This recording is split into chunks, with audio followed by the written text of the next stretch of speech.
I assume that you are sufficiently familiar with the story of Naaman, that we will not read the long chapter that gives us the account of his healing from leprosy.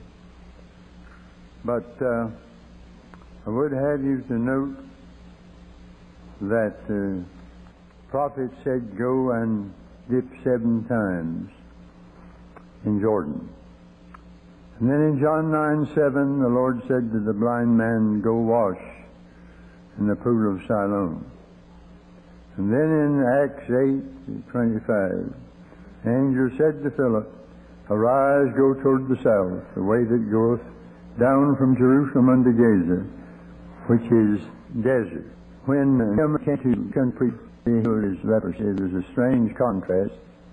You know that he was a very able captain of the host of Syria, and I'm sure his chest was covered with medals and awards and all of that sort of thing.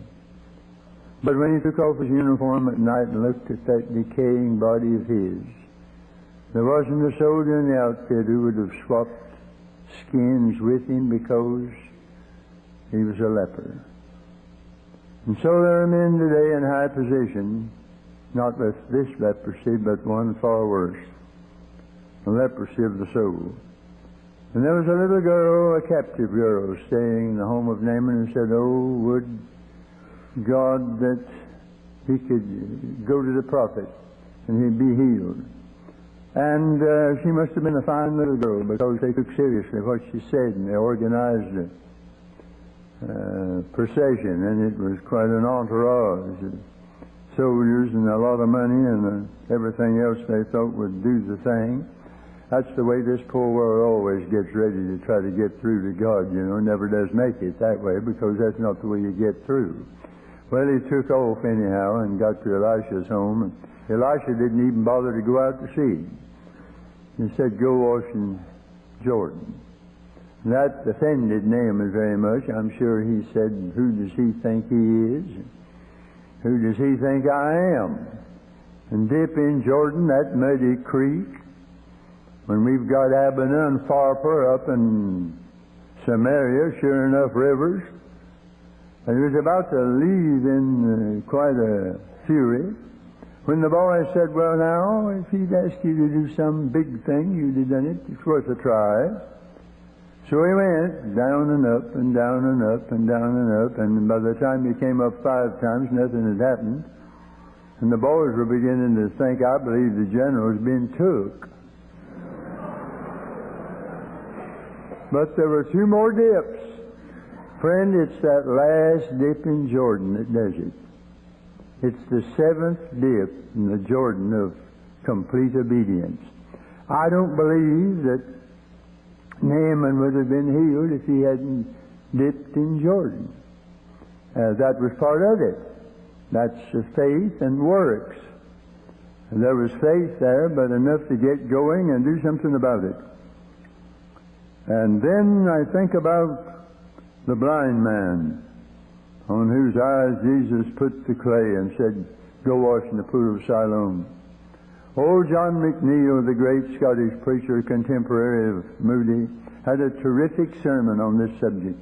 I worked with Archie, his son, on the West Coast in conferences out there before he went on to heaven, and I'm planning to go back to Cannon Beach again, the Lord willing, as his daughter carries on the ministry there.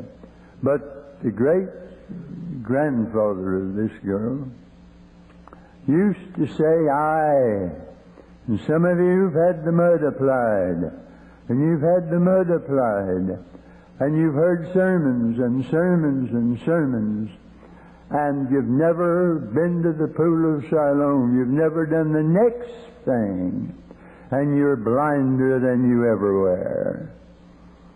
And that's the cumulative effect of hearing so much of it and never making the next move of obedience. My friend Bruce Dunn, who does a great work for God in Peoria, been with him several times in that great church, said that before he was saved, he was so stubborn about the thing that he said, "I won't walk down the church aisle. I take care of that myself." I don't believe in that. And He said he never got saved in that kind of a frame of mind. You're not saved by walking down a church aisle, but as long as you've got that much stubbornness, Samuel said the stubbornness is as iniquity and idolatry. How many folks have ever compared it with such terrible things as that? But it's terrible in the sight of God. And then finally, he said, I got under such conviction one day that I said, Lord, the next church I get to, if necessary, I'll turn somersaults down that aisle to do the right thing that you want me to do. And he said, didn't have to wait till he got to church, because that wasn't the trouble anyhow. It was in the stubbornness, and when he gave that up, he was ready then. And so I wonder if there's somebody here this morning who is beset with a stubbornness that sometimes you have other and better names for, but God doesn't have a better name for it. I would that you think with me about the tragedy of the miracle that never happens. Now, it happened here at Siloam, and it happened in Jordan, but it could have missed if there hadn't been old-fashioned obedience.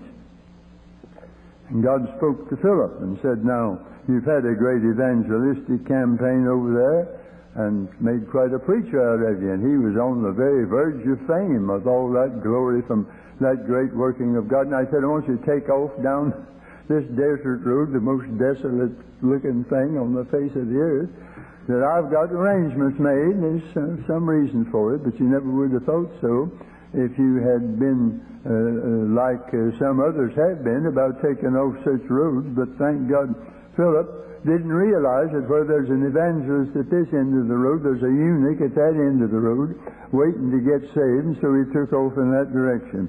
Out of a great meeting, the miracle down the road. I remember coming here the first time I ever came to Columbia Bible College, back in the old building, back in the very early 30s. And Catherine Cumming and Dr. McQuilkin had invited me to come. We had a country church then, was writing a few pieces for Barnhouse's magazine, and so beginning my ministry. And she didn't know me, really. She just took a chance on it. And then after they asked me to come, she had heart failure almost. She got to thinking, what if he isn't what I think he is? And suppose he comes and embarrasses all of us. Well, I remember that I was a typical hillbilly young preacher. You know, I'm from Hickory, North Carolina, rural free delivery, Route 1. I'm not ashamed of it. And I had been over to Woolworth's and bought a loose-leaf notebook. I mean, this thing was a whopper. And it was about this wide. And I landed there and walked in to speak with this thing under my arm. And she nearly fainted for sure when she saw that apparatus. Wondered what I was liable to project on that assembly. But this was my text. And I've stood by it through the years and approved it then. And so I'm not afraid of it this morning. But there are many times in the Bible when the miracle almost happened and didn't. And I want to say to you this morning, God has a miracle for you, and I don't mean something queer and weird and odd, but God wants to do a supernatural thing. Anything that's of Christianity, anything that's of the gospel is supernatural, and it's a miraculous thing. God has a miracle for you, and don't you miss it. I think about that disobedient prophet in 1 Kings 13. God said, go down and reprove old Jeroboam, and don't you stay over for dinner anywhere. Don't you be sociable. You be anti-social on this trip, and turn around and come back when you get through. Don't listen to anybody. Well, he did pretty well the first round. The king was brought under conviction, reached out to touch the prophet. God smote him, and the king was broken and invited him to sup with him. And he said, no, I'm under orders. I got to get back to my base. Well, so far, so good. And if he had done that well on the next round, we'd at least know what his name was. He's the one prophet in the Old Testament. Nobody knows what his name was. It never got in because he turned out to be not much of a prophet after all. And then you remember there was an old backslidden prophet living down the street somewhere. I think he'd had better days in the ministry. And when the boys came in and said, say, you ought to have been in town. We had a revival break out down there today. We had a new man of God there. That, I think, revived memories of better days in his own life. And he said, well, let's have him down for dinner. And they asked him. At first he said, no, I'm under orders to go back where I came from. And then that prophet sent word, well, I'm a preacher like you are. and it'll be all right. I've heard from God. God tells me it'll be all right. Don't you ever listen to somebody else that's heard from God since you have about your business. Because God will tell you if He wants to tell you anything. So he came and ate, and Alexander White, in his matchless article on that, says, when he sat down, there was an awe all around the place. This man of God, the great revival, and so on. But as they laughed and joked, and levity took over, all the awe disappeared. And when he took off for home, the lion got him, and they put him away. And the last thing I read is, alas, my brother. I've been at the graves of some preachers in this country who, if they'd died a few years earlier, it would have been better. And about all you could think of on that tombstone that would be a fitting epitaph would be, alas, my brother, you didn't see it through. Now, you're young, most of you, and I know that. I know I'm talking to you this morning, but let's get over this idea that, well, when I'm young, I'm going to sort of take it lightly till I'm 21, maybe, then settle down and get down to business for God. The best you have's none too good to lay at the feet of Jesus Christ early. Remember thy Creator in the days of thy youth, right at the very beginning. Then I think of the rich young ruler. There was another fellow who might have had a miracle. He had manners, he had morals, he had money, and that's a pretty good combination. But he said, now if I can get eternal life yet, I've got it made. But he wouldn't pay the price. He wouldn't sell out. I don't know what became of him, but he went away sad. It's always sad for a man who walks away from Jesus. And when Judas went out to betray him, it says, and Judas went out, and they that were with him, and it was dark. It's always dark when a man walks away from Jesus, because he's headed for the dark. Well, there was Demas. I don't know much about Demas. I don't know why he wanted to leave Paul. Maybe he didn't like Paul's pattern of living, and it was a pretty rough one. Maybe he'd seen some girl over there somewhere, and I don't know, but anyhow he took off. And it may be that the trouble lay in the fact that his very name means popular. That'll take you away from God's plan just as easily. Now, all of these missed the miracle. What is a miracle? I looked it up in the dictionary the other day. An event that appears unexplainable by the laws of nature is held to be supernatural in origin or an act of God. Well, that's pretty good for Webster. That's a pretty good definition. Christianity is a miracle faith. Jesus was virgin born, lived a sinless life, died an atoning death, rose from the dead, is coming again. Christianity, if we want to call it that, is a miracle. Pentecost was a miracle. Eternal life's a miracle. When I got saved, the old song says it took a miracle for God to bring that about, and indeed it does and did. Nothing weird about all this, but you're the heir of a miraculous life. But nothing odd. You don't have to go around with a big button saying, I am a Christian, carrying a Bible as heavy as a Sears and Roebuck catalog. You don't have to do that. Just be one. Just be one. Everybody will catch on. Your wife will catch on.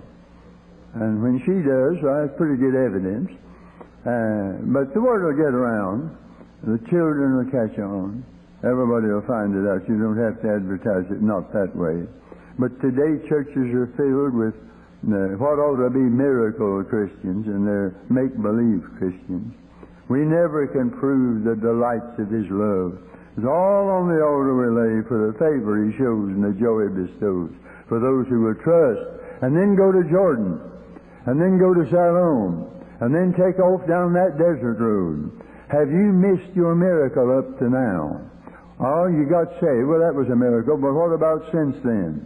Is your life, whatever point it is, and most of you are old enough that this fits you anyway, too. Is your life a story of something God intended, but it never has begun to come to pass because of your indifference or your disobedience or what have you? I think of King Saul. There's a man who missed his miracle. He was handsome, good looking. Paul was the opposite. Paul wasn't much to look at. I get a lot of encouragement out of that. It's a dangerous thing to be a good-looking preacher, because his profile may raise expectations that his preaching won't justify. But Saul, that's about all he had was looks, and all the way from Gilgal to Gilboa. Now, next time when you preach on that, that's a good subject. From Gilgal to Gilboa, and that's the course of a man who was dead set to be stubborn all his life. And you know the tragedy of him dying with a knife in his heart. But I thank God that there was another who wasn't good looking and who had none of those qualifications. Only stocks and bonds, but the greatest preacher of all time. Jonah almost missed his miracle and got grouchy, and there he sat under that tree. But he had that ride in that fish submarine that brought him back to God, and he finally got over it in time, thank the Lord. I think about my father. He had two brothers who were preachers, one a Methodist, one a Baptist. Dad was called to preach and never did. And all the rest of his life, he was not happy about it. It was pretty rough those days trying to get the family through school in those times. He was faithful in church, always the first one to get up there in the winter time, light that little old wood-burning stove. And he was faithful when he felt like going and when he didn't. And when the preacher was good and when he wasn't. And when the weather was good, or whether the weather be good, or whether the weather be not, whether the weather be cold, or whether the weather be hot, whatever the weather, he weathered the weather, whether he liked it or not.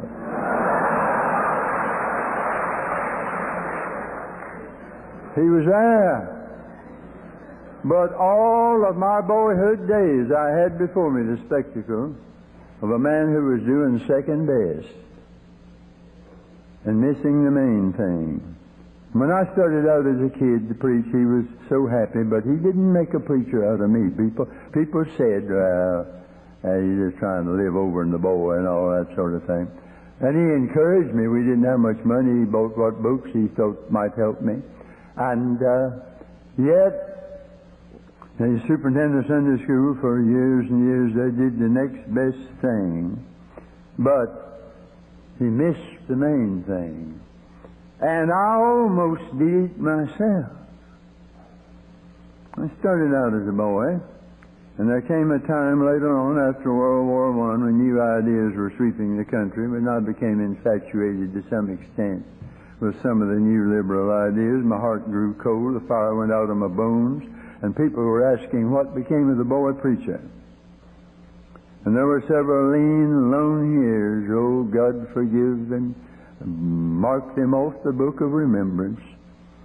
Times when I ought to have been ablaze, and nobody ever shook me up with a sermon that should have done it. And I forgot my first big joke when I sat beside R.A. Torrey on a train, and I was brazen enough to... I knew who he was. Went over there and started talking to him, and said, "What are you doing?" He was right there. Not much fun about R.A. Torrey. And I tried to think up something right fast that I was doing. I couldn't think anything much. I said, "Well, I'm interested in this a little and that a little bit." He said, "Young man, make up your mind on one thing and stay with it." That shook me. Never got that out of my mind. He wanted me to be a sword with one point, not like a broom with pointing all directions. And that's what I was. I wanted to do this and I wanted to do that and going nowhere fast. Well, there came a day when, after a lot of trial and testing and some much unhappiness, God remembered my frame and remembered I was dust. And He said, "Now, if you'll get some of these highfalutin notions out of your head and go back and preach like you did when you were a boy, I'll take over." And I said, "I will," and I did, and He did. And He cleared the track before me. and I've had a marvelous time. But he put me through a terrific test. I went through 2 years of insomnia and depression, and that I wouldn't wish on any poor soul on earth. And yet the Lord said, I want you to travel and preach. I said, Lord, I can't sleep in my own bed, let alone in a different one every week. What in the world does this mean? I can't do it. Still a little bit hesitant, you see. But I did. And thank God I did. And my very first 2 dates, though, I started from L. Trotter's Mission in Grand Rapids and got as far as Chicago and took the flu, and they put me in the hospital, and the devil sat on the foot of the bed and said, now what are you going to do? Haven't got your church, and you can't do this. They'd invited me to Florida Bible Institute to preach, and I'd turned them down, and I reconsidered and said I'd come, and I went and met 2 wonderful people. When a long-legged and good-looking young fellow came up to me, a student there, and said, I'm Billy Graham from Charlotte. Little did I know who I was facing. And I've tried to have respect for youth ever since, because every time some youngster comes up, I don't know who's there. Sick preacher. And decided that she was willing to risk the rest of her days with me over the country, and for 33 years we crossed it. And all the time I was aware of the fact that when you go where God says go, He goes along with you. And I began to delight myself in the way of the Lord. Will you understand it when I say this morning? Some folks have the idea that being a Christian, you have to do everything you don't want to do. It's like medicine ought to be good for you because it tastes so bad and all that sort of thing. No, indeed. Delight thyself in the Lord, and He'll give thee the desires of thy heart. I used to stand on the top of that little hill in western North Carolina where I grew up and said, Lord, I want to write and I want to preach all over the country. Don't know how to do either one. And God led me to people who did know how to open doors that I couldn't have opened with a crowbar. But God knew how to do it. You place yourself in the place of His will and do His bidding, and something happened. My times are in His hand. I'm graven on the palms of His hands. Nobody can pluck me out of His hand.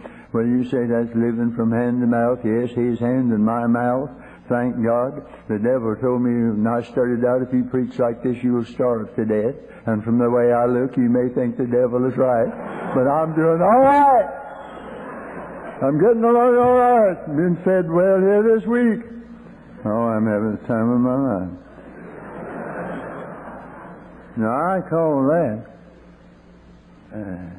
getting the situation well in hand.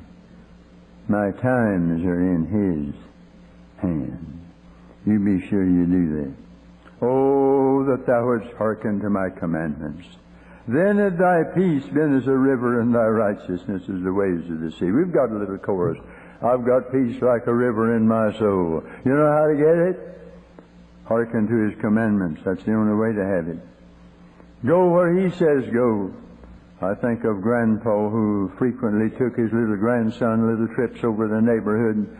One day said, come and go with me. And the boy said, where are you going, Granddad? And Dad went on without him.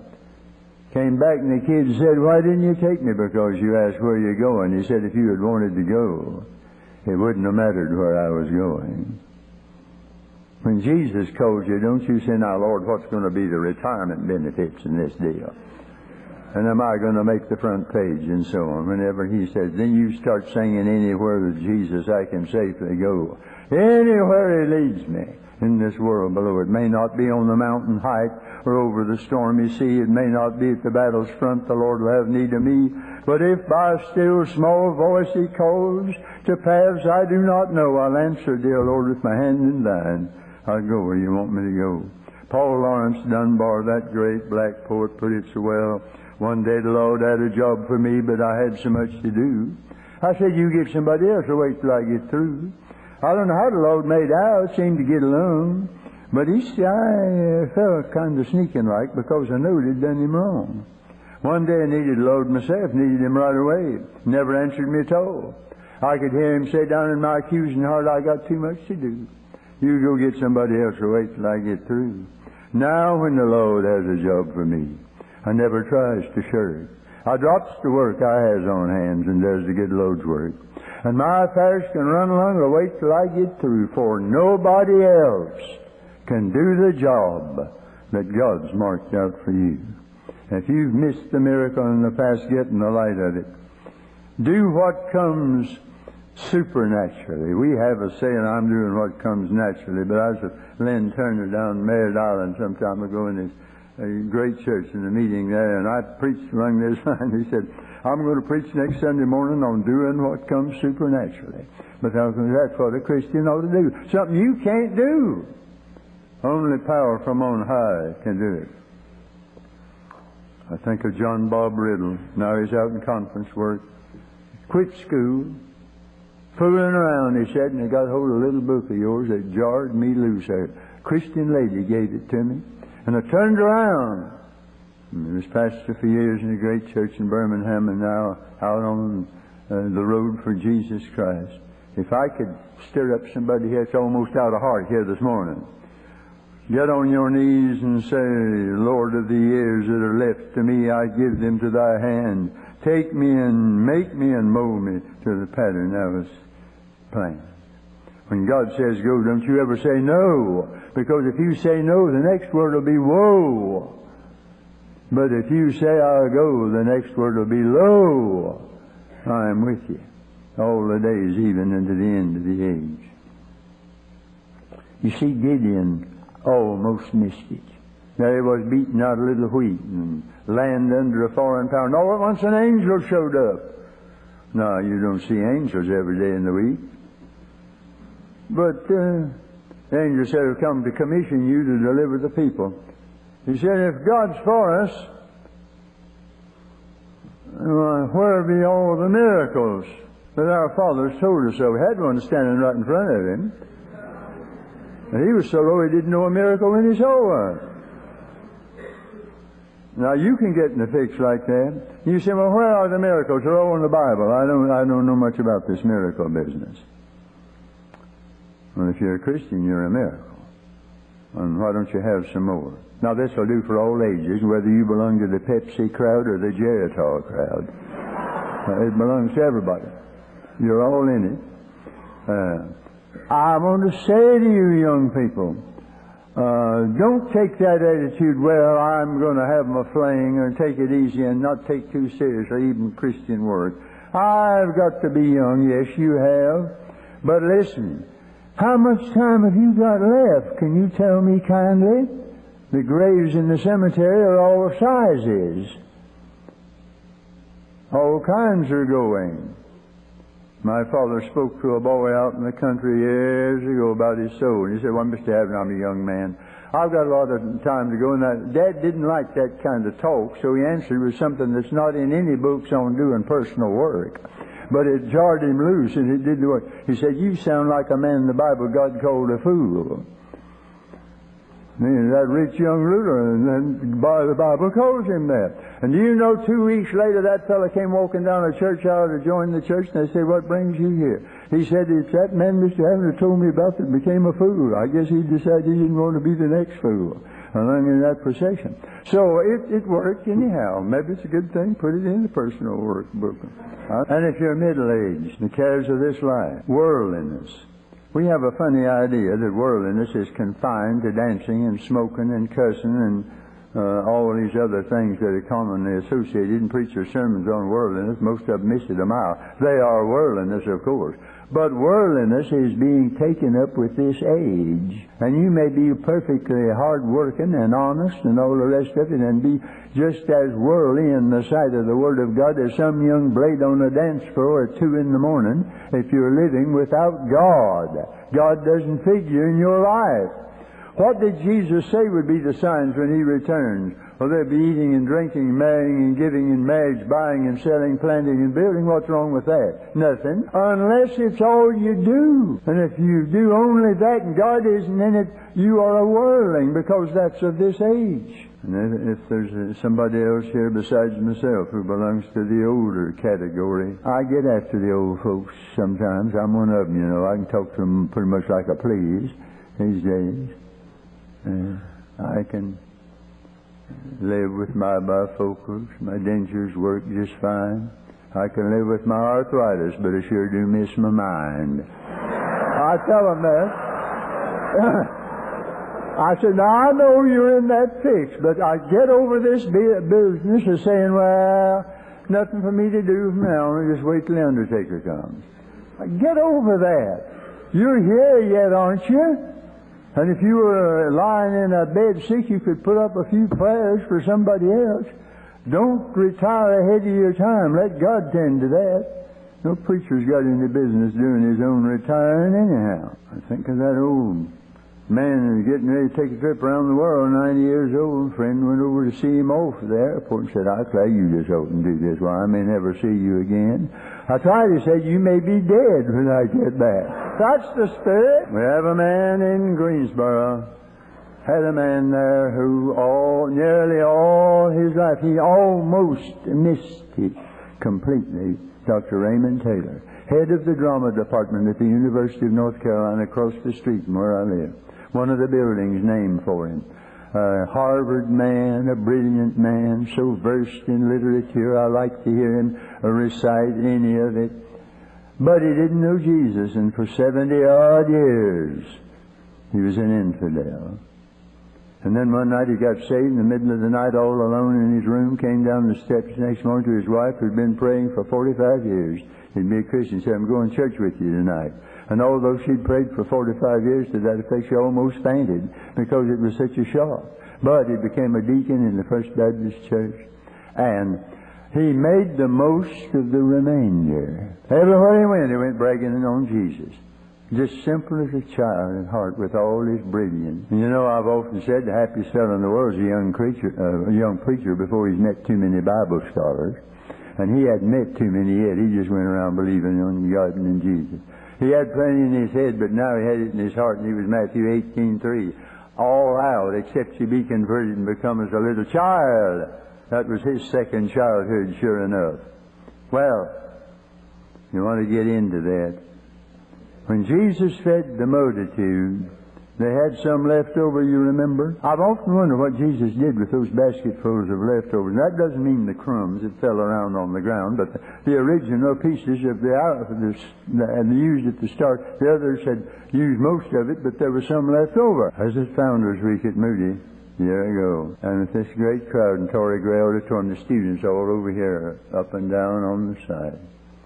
I noticed that most of my crowd was middle-aged, and I thought, well, now you're always inspired to talk to youth, but out there I have a feeling we've got a lot of people who never had their miracle. And I said so to them. I said, some of you, I dare say, may have been called to the mission field, and you didn't go. It's too late now. You can't go, maybe. But you can make Him the Lord of what's left. Maybe you were called to be a preacher. Called to something, you didn't do it. Pick up that basket full of leftovers and honor God with it. Don't miss your miracle. The next miracle may bring some misery with it too, but when you walk through the valley of Baca, leave a well for those that follow you. Dick Sumi is the chaplain at Dallas Theological Seminary. He had some fine churches before he was smitten with this kidney ailment that's put him on a machine. And I wrote a piece in my book some years ago about a town in Alabama where they've actually got a monument to the boll weevil because they were about to go broke raising cotton, and the boll weevil came along and ate up the cotton, and they had to start something else, and they found that was a blessing in disguise. So then put up a monument to the boll weevil. I've seen it. And I said in my piece, maybe God has sent a scourge and you've had to change your crop. And Dick Sumi got hold of it, lying flat of his back. He's got out a new book, and in it he tells about it. And now he's ministering in a very strategic place indeed. So, we don't understand why things like this happen. I don't know why Amy Carmichael, that great saint of the Lord, why she had to take a little stroll one night and fall into a pit that had recently been dug, and she didn't know it was there. And for the rest of her life she suffered with pains that could not be alleviated anyway, in agony. Why? I don't know. My preacher friend, one of the faculty of New Orleans Seminary, came to me the other day when I was preaching there, and I know him well, a godly man. Said, well, you helped me this morning, especially considering what I've been through. He was away holding a meeting. Came home and found out that a fiend had broken into his home and murdered his wife. And they never found the rascal yet. Why? I don't know. I'm not preaching peaches and cream. If you take out after Jesus, there'll be a cross to bear and there'll be things you can't account for. That's all part of His program, and He knows what He's doing. Don't be like old John the Baptist in prison. Lord, are you the one, or do we start looking for somebody else? Jesus gave him the beatitude of the unoffended. Blessed is he who doesn't get upset by the way I run my business. When God took my sweetheart home 8 years ago, we were just having such a wonderful time in the ministry, and things were opening up for us, and looked like next year was going to be so great. We'd moved to a new apartment. We had a new car, first one I ever had. Didn't buy one until I was 66. I wanted to think it over. And then all of a sudden, we'd taken our trip. We'd had a trip over to Israel and all about. We're getting ready for a wonderful year. And then all of a sudden, and one of the girls here helped wait on her in her last days.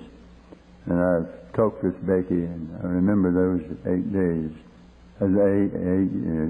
Across the 8 years, I remember those days. I can't forget it. Bev Shea sat beside me the other day, lost his wife about 3 years ago. Said, how long does it take to get used to it? I said, you don't. You learn to live with it. You don't get used to things. But leave all that now. You're going to start out, some of you, fresh and vision. The first thing hits you will be a tornado almost. And you say, well, this doesn't fit. I thought everything was going to get rosy from the beginning. No, it won't sometimes. And sometimes it will. And right now I'm having a marvelous time in these years, but loneliness, and at the same time God has blessed as never before. But let the Lord pick out and make the assortment any way He wants to, but you be sure that you follow faith by obedience, whether youth or middle age or old. And if you're not right with God this morning, the best way to start out to get right and seek His forgiveness. And please remember, don't get it in your head that God takes away sin by forgiving it if you're not willing to put it away by forsaking it. Because that same verse says, he that covereth his sins shall not prosper, but whoso confesseth and forsaketh them. It does you good to confess something wrong, but you got a sneaking feeling inside. Have you given it up? Then you're in line for a blessing. And be sure that you remember that every truth in the Word of God has another side to it. There are two sides to every truth in the Bible. Every coin in the treasury of God's truth is two sides. You never saw a one-sided quarter in your life, did you? Every coin has two sides. The sovereignty of God and man's free will. How to get it together, I don't. I accept both of them. They're there. Don't start arguing about that and let the Lord run that business. It's like looking down a railroad track. They come together way down yonder, but they don't. But they will in the providence of God, the things that you can't get together down here. Jesus, Son of God, Jesus, Son of Man. Trust and obey. Come unto me and I'll give you rest. Learn of me and you'll find it. Well, Lord, I thought you was going to give it to me. Yes, but you got to go to school, make your grades and do your homework. There's that in it too. And they say we shouldn't have any negative preaching. I'm so tired of that. I've been here, we've just had a regular blast of that in the last few years from various sources. Must always be positive. Well, the Bible's double-barreled all the way through. I believe in giving them both barrels of the gun. Put on the Lord Jesus, that's positive. What's the rest of that verse? Make not provision for the flesh, fulfill the lust thereof. That's just a sample. So give them the whole works. But whenever God says move, you get going. Because faith calls for obedience. Nobody wants obedience. We took it out of the marriage ceremony. The other day a school principal said to the students, don't ask the students to obey. Tell them to cooperate maybe, but that's all. Cooperate's not the word my daddy used when I was growing up. If I hadn't cooperated, he'd off get it straight. It's been great to be with you. God bless you.